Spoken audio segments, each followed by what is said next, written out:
2 months, 25.5% for 4 months. Valuable FD.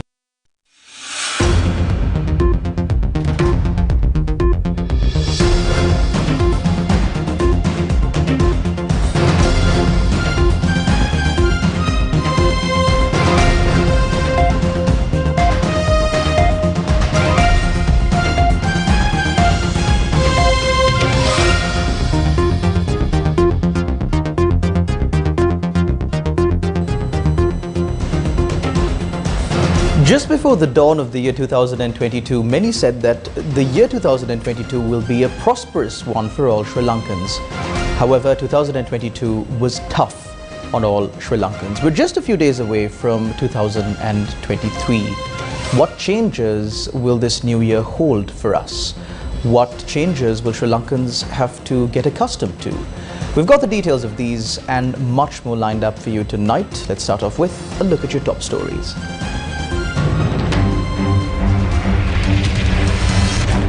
Police obstruct protest by the Inter-University Bhikkhu Federation.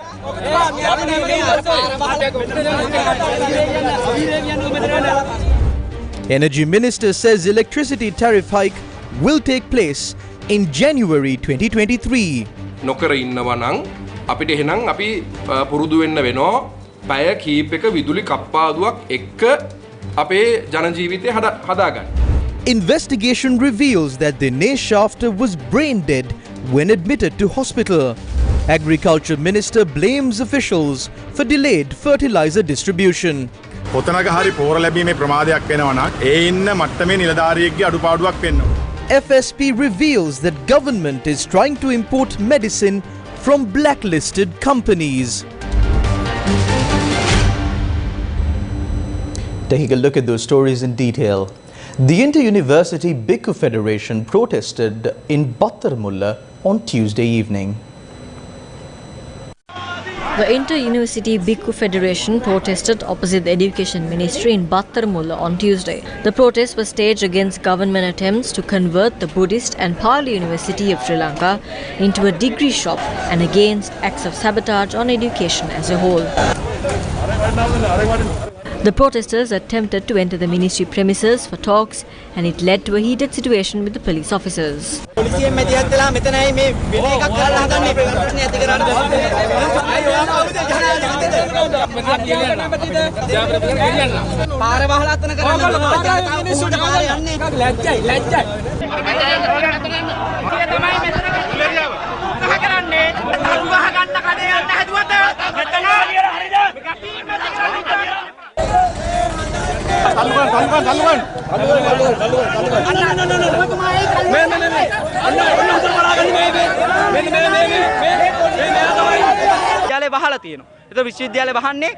The Buddhist and Pali University has been closed down to change the act. If the University Act is to be changed, all the universities will have to be closed down.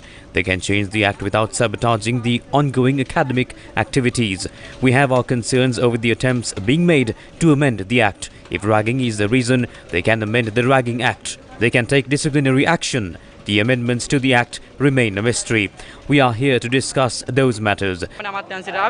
Therefore, 4 representatives were allowed to enter the premises for talks. An additional secretary for education had engaged in talks with the students.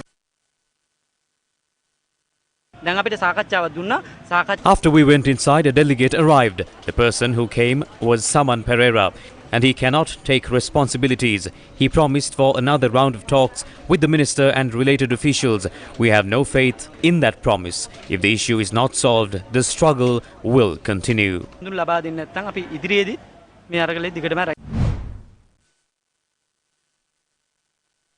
Businesswoman Tilini Priyamali, who was arrested and remanded for alleged financial fraud, was released on bail on Tuesday. She placed bail at the Fort Magistrates Court. Newsfirst court correspondent said that thereafter she was taken back to the prison for a separate charge. Thereafter, after fulfilling the bail conditions, she was released from the Valikota prison on Tuesday evening.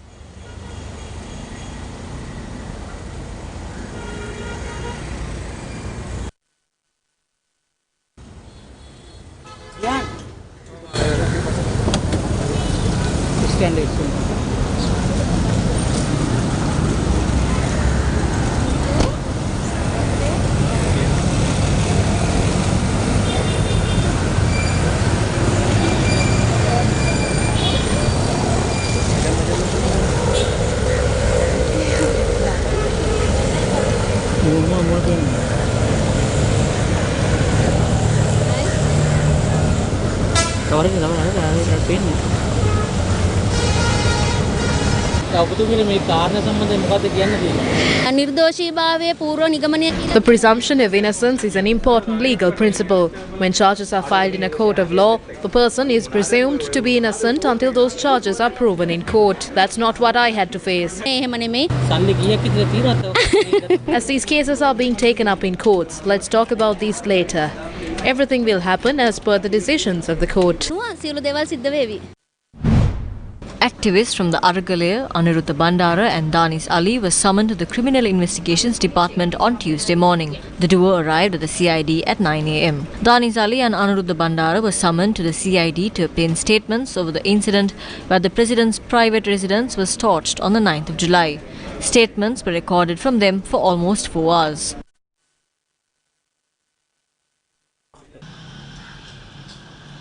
දැන් මගෙන් ප්‍රශ්න කරද්දිත් අපිට තේරුනේ මේ මාධ්‍යත් එක්ක යාලට මාර ප්‍රශ්නයක් තියෙනවා. Even when they questioned me, we understood that they have a serious problem with the media. They kept questioning as to which media supported us the most. They are trying somehow to get a name of a media institution from us. We did not carry out this struggle favoring any media institution. We see that they are trying to attack the Sirius and Newsfirst media network. They made the people slaves for years. We will not allow them to do that anymore. We will continue with the struggle. They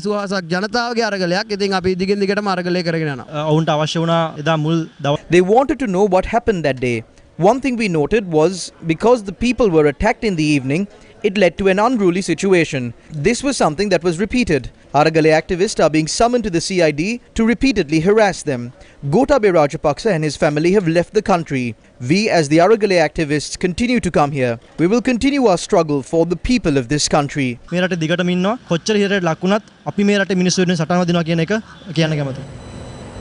Minister of Power and Energy Kanchana Vijayasekara announced that the country's Attorney General granted approval to award a coal tender to an Indonesian company with a joint local partnership to supply coal to the island nation from February 2023.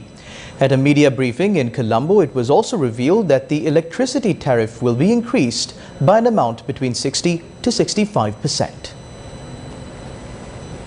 Multiple factions allege that motives to commit fraud are linked to the state's delay in procuring coal on time for the continuous operation of the Norochole coal power plant, which is the main power plant in the entire country. On Tuesday, Minister of Power and Energy Kanchana Vijayasekara announced that the country's Attorney General granted approval to award a coal tender to an Indonesian company. The Attorney General had granted approval for the coal tender that was awarded. 9 suppliers came forward. The lowest bid was put forward by an Indonesian company with a joint partnership with a local firm. According to the proposal, we will get a credit period of 180 days. Therefore, we will award the tender to them. We have received the opinion and the concurrence of the Attorney General. The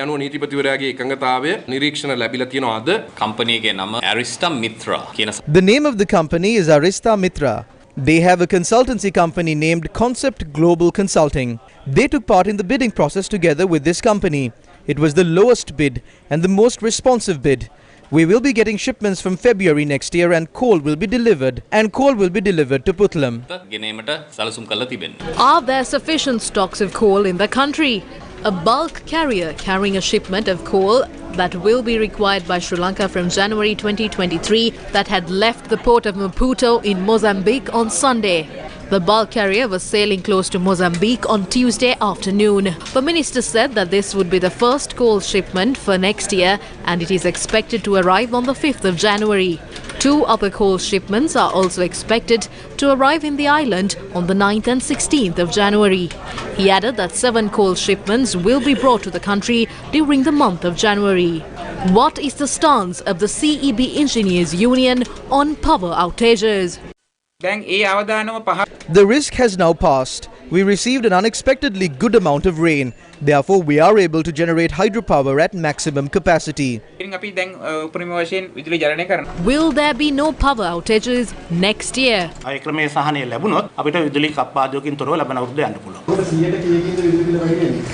දල වශයෙන් කියන එකේ 60ක 65ක විතර වගේ ප්‍රමාණයක් එයි. ඒක තමයි දැන්ට මේ අපේ අමාත්‍යාංශය මගින් තමයි කටයුතු කරන්නේ. The minister elaborated on what would happen if tariffs are not raised. නොකර ඉන්නවා නම් අපිට එහෙනම් අපි If we don't do it, we must get used to living without power a few hours every day. The alternative is to increase tariffs to recover this money or to print money. If not, we will have to provide power under a system where power outages will take place for a few hours. කීපයකට විදුලි කප්පාදුවට යටත්ව විදුලිය ලබා දීම සඳහා ක්‍රමවේදයකට යනවා. The minister also discussed several proposals to provide concessions to industries and religious places of worship as well as low-income earners. පිරිවැය තීන්දුව කිරීමේදී විදුලිය මිල තීන්දුව කිරීමේදී When the tariff was being decided, proposals were made to provide several concessions to industries, several other sectors and families with a low income. There are 1.4 million households that use less than 30 units. There are 1.6 million households that use less than 60 units. We have held discussions with various institutions regarding providing them with money directly. We have organized a program to provide solar panels to all places of worship under the Indian credit line. That project will take about 3 months. We will provide solar panels of at least 5 kilowatts. ලබා දීමේ ව්‍යාපෘති යටතේ අපි වැඩපිළිවෙලක් සකස් කරලා තියෙනවා. තව එක මාස 3ක් විතර වගේ යයි. අඩුම තරමේ කිලෝවට් 5ක සූර්ය පැනලයක් නොමිලේ ලබා දෙයි. Sri Lanka's agriculture sector is in severe crisis, and it all began when the former Rajapaksa government decided to ban chemical fertilizer imports. Is there any program in place to revive the already fallen agriculture sector? Will fertilizer be given to local farmers? The subject minister says if farmers do not get fertilizer, the officials must be held accountable. Minister Mahinda Amaraveera visited a fertilizer storage facility in Vattala on Tuesday. රජය අපහසුතාවයට පත් කරන්න කටයුතු When taking a look at the files, it is clear that fertilizer was dispatched to all the areas. There are sufficient stocks of fertilizer in the storage facilities. If there is a delay in distributing fertilizer in a certain area, that should be due to a shortcoming from the respective officer. We need to take action against them. ඒ නිසා තමයි අපි මේ නිලධාරීන්ට විරුද්ධව හරි කටයුතු කරනවා. The Food and Agriculture Organization of the United Nations, with funding through the United States Agency for International Development, also known as USAID, will distribute 36,000 metric tons of triple super phosphate fertilizer to all paddy farmers in Sri Lanka through the Ministry of Agriculture. The amount of TSP provided per farmer will be determined based on the area they cultivated in the 2022 and 2023 Maha cultivation season. The USAID has decided to award a subsidy of 15,000 rupees or $42 each to low-income earning agriculture-based families across 7 districts. This allowance will be awarded to agriculture-based families living in the districts of Jaffna, Mullaitivu, Mana, Trincomalee, Vaunia, Monaragala and Batiklo districts. The allowance will be for families that earn a monthly income of less than 41,500 rupees. The Commissioner General of the Department of Agriculture Development, H.L. Aberatna, said the allowance will be given in 2 installments in January 2023. In addition, the Asian Development Bank has decided to provide 8 billion rupees to 1.2 million paddy farming families in the country. The Free Women movement raised concerns of issues that would arise in 2023. 2023 will be the beginning of the catastrophe that was brought about by the rulers of this country. Children and parents alike will face issues. We can assume that in the agriculture districts there will be no issue over food. However, the situation in the villages is far worse than what is seen in the urban areas. The Prime Minister says that in 2023, the country will be made self-sufficient in food. At present, people are skipping meals and adopting coping mechanisms to survive. So how will the country become self-sufficient in 2023? In 2023, the people will be left in hunger, unemployment, poverty, malnutrition and eventually death.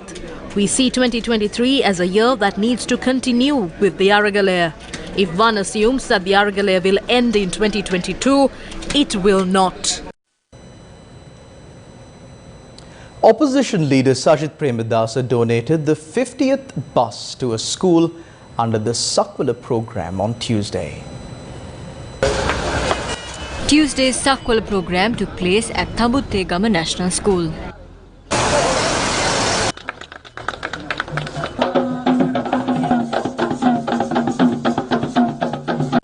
මට දැන් අලුත් නමක් දාලා බස්මෑන් කියලා. මම ඔය අවලාද වලින් සැලෙන පුද්ගලෙක් නෙවෙයි. මට මතක් වෙනවා මේ වෙලාවේ. They've started calling me busman now. I am not someone who is affected by such insults. The great Mahatma Gandhi made a very important statement once. He said there are two types of people, one that works and one that takes credit. Gandhi's father had told him to try to be in the first group. There was much less competition there. In a country that is already bankrupt, there is corruption linked to coal and medicine. The minister had gone overseas using the funds of a company. The medicine mafia has started to loot the bankrupt country. They are looting in dollars from the coal tender. They loot from the sugar tax, garlic and coconut oil tax. How can they impose taxes on the people when they loot from a country that is already bankrupt?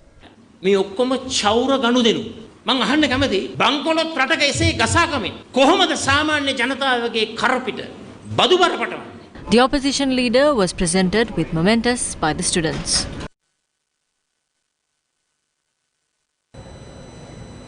President Ranil Wickremesinghe has reshuffled the secretaries of 8 ministries with effect from the 1st of January 2023. He has also extended the tenure of secretaries of 3 ministries for a further year. The Secretary of the Ministry of Public Administration, Home Affairs, Provincial Councils and Local Government MMPK Maya Dunne has been transferred to the Ministry of Transport and Highways. HKD WMNB Hapuhinna, who served as Secretary to the Ministry of Women and Child Affairs and Social Empowerment, has been transferred to the Ministry of Public Administration, Home Affairs, Provincial Councils and Local Government with effect from the 1st of January 2023. The Additional Secretary to the Ministry of Labour and Foreign Employment, Mrs. M. Yamuna Pereira, has been appointed to the post of Secretary to the Ministry of Women and Child Affairs and Social Empowerment. Additional Secretary to the Ministry of Public Administration, Home Affairs, Provincial Councils and Local Government, M. M. Naimuddin, has been appointed as the Secretary to the Ministry of Investment Promotion. RMWS Samara Divakara, Additional Secretary to the Ministry of Agriculture, has been appointed as the Secretary to the Ministry of Tourism and Lands. AMPMB Atapattu, Senior Secretary to the President, has been appointed as Secretary to the Ministry of Trade, Commerce and Food Security. The Commissioner General of the Department for Registration of Persons, P.V. Gunatilaka, has been appointed to the Ministry of Public Security. Jaffna District Secretary K. Mahesan has been appointed as the Secretary to the Ministry of Sports and Youth Affairs. Further, the tenure of the Secretary to the Ministry of Justice, Prison Affairs and Constitutional Reforms, Mrs. Vasanta Pereira, the Secretary to the Ministry of Education, M. N. Ranasinghe, and the Secretary to the Ministry of Irrigation, UDC Jayalal, was extended for 1 year. Several issues have arisen surrounding the circumstances over the death of well-known businessman Dinesh Shafter. We'll bring you the details after this short commercial break. News First, main sponsor. 25% for 2 months, 25.5% for 4 months. Valuable FD.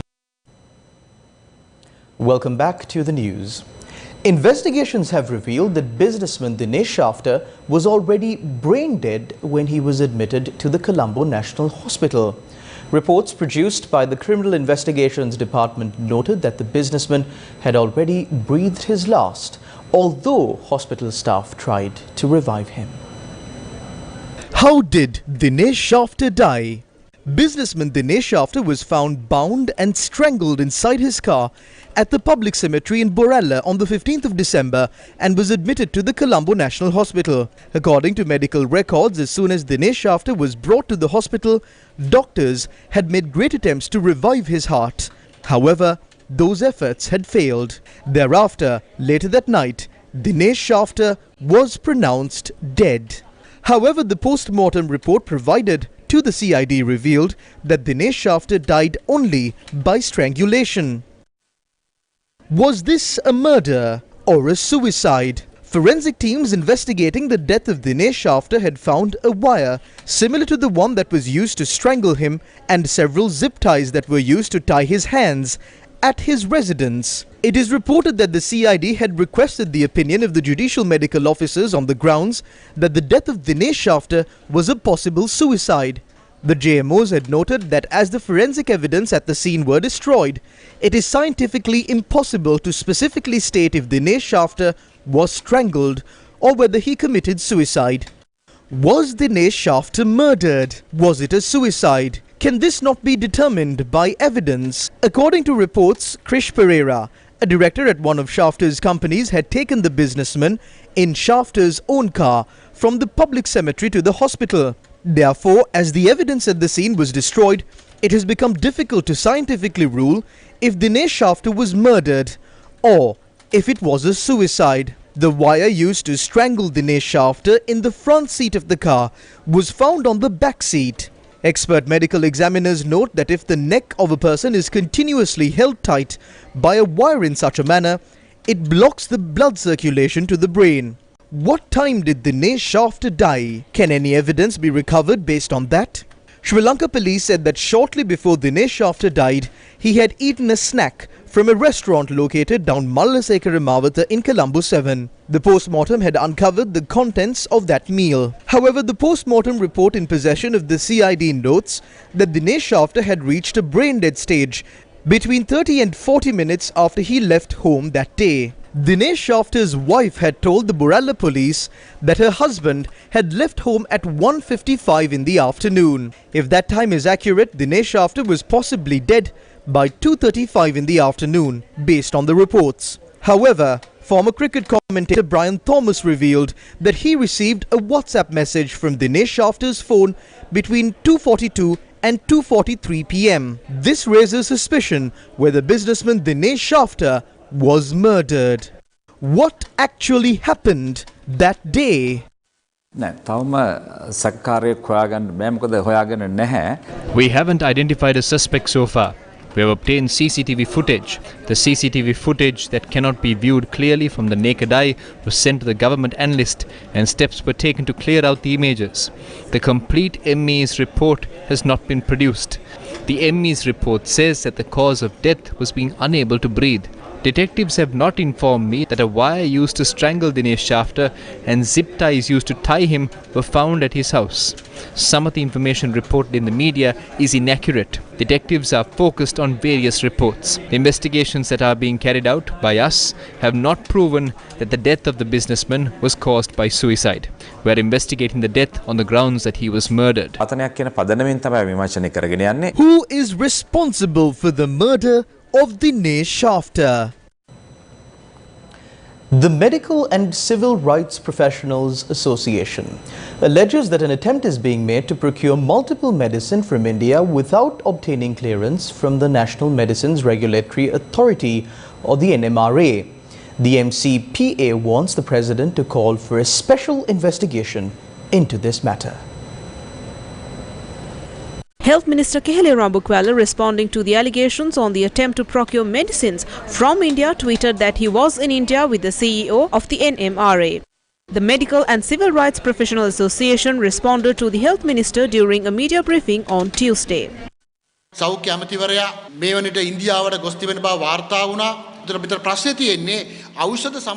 It is reported that the Health Minister is in India. The question here is, what qualifications does the Health Minister possess to inspect and determine the quality of medicines produced by a pharmaceutical firm? If he was accompanied by specialists and experts, the visit could have been justified. The minister had said that if there are proven allegations, he would step down. In the 74-year history of this country, no politician had stepped down due to allegations. We urge the President to remove this health minister. We call for an investigation on the former health secretary and the senior officers who prepared this cabinet paper. They must also be removed.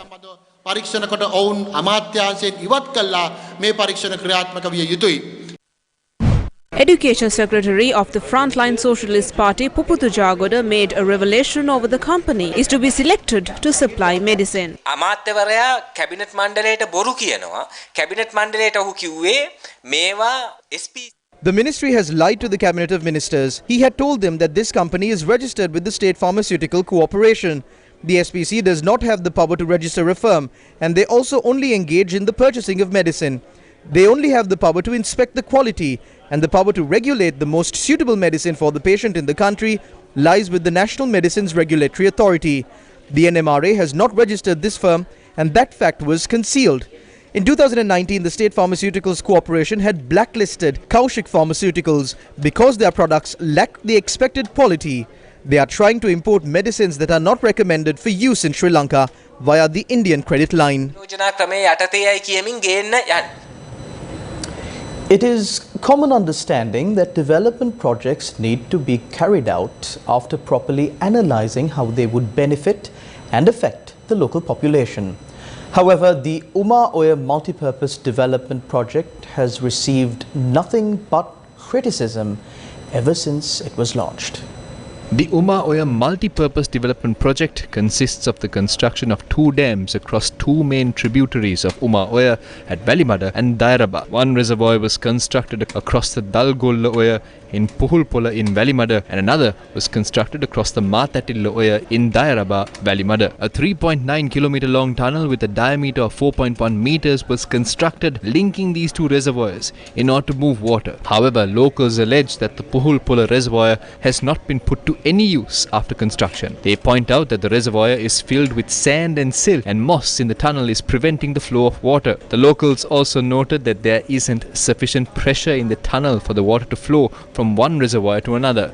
ඒකට අපි ඔක ඉදිරි කරන කාලය තුලම යෝජනා කරා ඉහළම ආයිමෙන් බැම්මක් ගහලා ඉවරලා ඌවපරගම ප්‍රදේශයට පාරක් එක්ක වැලිබන්ට. During construction, we proposed for a barrier to be constructed over it along a road. However, officials at the time disregarded the proposals of the people. They said they were engineers and they will build a gate for the silt. I do not think the pressure is enough for the water to flow to the Dairaba reservoir. එහෙම අවශ්‍ය නැහැ කියලා. අවශ්‍ය පීඩනය මම හිතන්නේ දර්බා ජලාශය දක්වා යන්නවත් වතුර ප්‍රමාණයක් නැහැ කියලා තමයි හිතෙන්නේ. The issue surrounding the Puhulpola reservoir has arisen as people living around it are facing a serious water crisis. Approximately 12,000 homes across 6 divisional secretariats were damaged or destroyed by the Uma Oya multi-purpose development project, and it also affected over 3,000 waterways and villages in those areas. ගමට කරන්න ඕනි දේ කරලා නෙවෙයි ගම විනාශ කළා තමයි වැඩි හරියක් තියෙන්නේ. කිසිම ප්‍රයෝජනයක් නම් මේක ඇත්තෙම නැහැ. Newsfirst contacted the director of the Uma Oya multi-purpose development project, Sudharma Alakanda, over the matter, and he said that the entire project is to be completed by April 2023. He said that before completion, the reservoirs will be emptied and the silt, sand, moss would be removed, and the necessary measures are being taken. Project director also said there will be no issue for the flow of water and the pressure is sufficient for that purpose. Let's now take a look at some business news. Treasury bills worth 98 billion rupees are to be issued through an auction on the 28th of December 2022. The Central Bank of Sri Lanka said that bids must be placed before 11 a.m. tomorrow, and bids should be made only through the electronic bidding facility provided by the CBSL.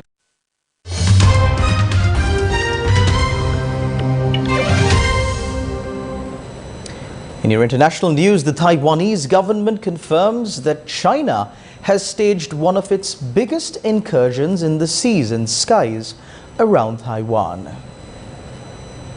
71 Chinese Air Force planes, including fighter jets and drones, had entered Taiwan's so-called Air Defense Identification Zone. The US said Chinese military activity was quote-unquote destabilizing and undermined regional peace and stability. China, which claims Taiwan as its territory, said on Sunday that it had conducted joint combat readiness patrols and joint firepower strike drills in the sea and airspace around the self-ruled island. The People's Liberation Army said the drills were a firm response to the current US-Taiwan escalation and provocation. It did not specify the nature of the alleged provocations, but Beijing had been angered by Taiwan-related provinces in a recent approved US defense spending bill. Meanwhile, Taiwan's president said that Taiwan will extend mandatory military service from 4 months to 1 year. Speaking at a press conference today, the president announced new plans to bolster Taiwan's defense in the event of an attack from Beijing. Ukrainian President Volodymyr Zelensky says he has sought India's help with implementing a peace formula in a phone call with Prime Minister Narendra Modi. Zelensky said the request was made during a phone call on Monday between Zelensky and Modi. It is a significant development since India has maintained an independently neutral stance on the war and has not distanced itself from Moscow despite pressure from Western nations that are aligned with Ukraine. India is the second largest buyer of Russian oil after China. Zelensky asked the group of 20 major economies last month to adopt Ukraine's 10-point peace formula to end the war. India holds the G20 presidency for a year. The Indian government said in a statement that Modi had agreed to support any peace effort. Dozens of Americans have died as a winter storm brought frigid temperatures and paralyzing snowfall across the U.S. Officials in the Buffalo area believe the staggering toll will continue to grow as teams carry on with search and rescue missions. The nationwide death toll from the snowstorm, which brought more than 40 inches of snow to some areas, climbed to 49 on Monday, with 27 of those deaths in Erie County, New York. Buffalo Police Commissioner Joseph Gramaglia told CNN's Wolf Blitzer, unfortunately, they are still recovering bodies. Some died of exposure and some deaths were due to natural causes, he said of the people found dead recently.